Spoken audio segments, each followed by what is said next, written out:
आखिरकार सच सामने ही आ गया। हर किसी के जुबान पे एक ही बात थी कि आखिरकार सुधीर सोनाली के साथ इतना कुछ जबरदस्ती करता था, उसकी प्रॉपर्टी हड़पना चाहता था, उसके परिवार से भी उसको दूर कर दिया था। तो ऐसी क्या ही मजबूरी थी, इतना गलत करने के बाद भी सोनाली कोई भी सवाल नहीं उठाती थी, ना ही कोई इसके बारे में एक्शन लेती थी। आखिरकार था तो उसका कर्मचारी ही, वह चाहती तो उसको नौकरी से निकाल सकती थी। अगर वह उसको मानसिक तौर पर प्रताड़ित कर रहा था तो वह उसके खिलाफ पुलिस में एफआईआर भी कटवा सकती थी।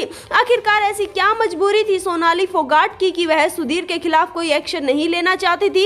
इन सब का जवाब यहाँ पर सुधीर सांगवान ने एक वर्ड में बता दिया है। नमस्कार, स्वागत है आपका हमारे चैनल में। दोस्तों, बता देना चाहते हैं कि 10 दिन के रिमांड पर थे सुधीर सांगवान और सुखविंदर, जिसके चलते अब सुधीर सांगवान को जैसे ही रिमांड पर लिया जाता है, पुलिस रिमांड पर लेती है, उससे पूछताछ करती है तो वह सारा सच उगल देता है। यहाँ पर सुधीर का कहना है कि सोनाली और मैं काफ़ी लंबे समय से लिव इन रिलेशनशिप में रहते थे। हमने शादी तो नहीं की थी, लेकिन हम एक साथ इकट्ठा रहा करते थे। इससे ना ही मुझे कोई आपत्ति थी और ना ही सोनाली को कोई आपत्ति थी। सोनाली मुझसे बेशुमार प्यार किया करती थी, हम दोनों काफ़ी इकट्ठे और ठीक रहा करते थे। सोनाली के ड्रग्स लेने के ऊपर कहा है कि वह कभी कभी ड्रग्स भी लिया करती थी। उस दिन सोनाली के कहने पर ही मैंने ड्रग्स खरीदी थी।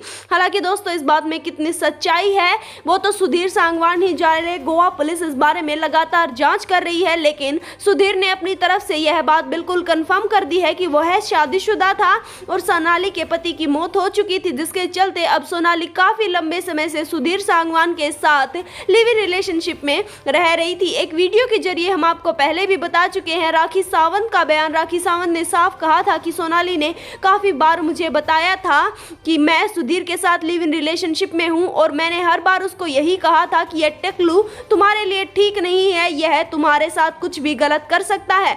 आखिरकार राखी सावंत ने कहा था कि मैंने एक बार नहीं बार बार सोनाली को इसी बारे में कहती रहती थी कि यह आदमी मुझे कुछ ठीक नहीं लग रहा, इसका बर्ताव मुझे कुछ ठीक नहीं लगता, तुम इसके साथ लिव इन रिलेशनशिप में क्यों हो? जिसके चलते सोनाली बस यही जवाब दिया करती थी कि ऐसा कुछ भी नहीं है, हम एक दूसरे को काफी पसंद करते हैं। दोस्तों, जिसके चलते अब सुधीर सांगवान ने इस बात के ऊपर पूरी कंफर्मेशन जता दी है। वहीं दूसरी तरफ यहाँ पर सोनाली के बैंक अकाउंट्स और इसी के साथ साथ सोनाली की जो प्रॉपर्टी है उसके बारे में भी यहाँ पर गोवा पुलिस पड़ताल कर रही है। लगातार 4 दिन से हरियाणा में आकर वह जांच पड़ताल कर रही है सोनाली हत्याकांड मामले की, लेकिन परिवार एक ही बात पर अड़ा हुआ है कि उनको तो आखिरकार सीबीआई जांच चाहिए। हत्या में सिर्फ सुधीर सांगवान और सुखविंदर का हाथ नहीं है, बड़े नेताओं का हाथ है। हालांकि दोस्तों, इस वीडियो के लिए इतना ही। हम आपसे जल्द मिलेंगे किसी नई इन्फॉर्मेशन के साथ।